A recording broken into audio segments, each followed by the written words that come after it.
Okay, so this is a response to sideways fever.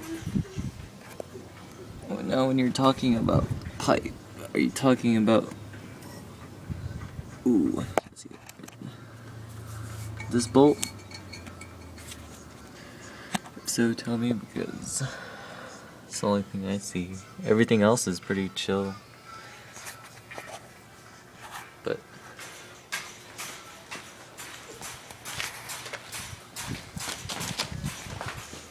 other than that, I think it's just I already unhooked that. But these ones need to come off, right?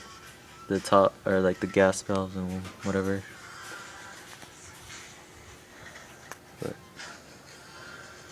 just tell me whatever else needs to be taken off, and I'll appreciate it if you guys help me out. Thanks.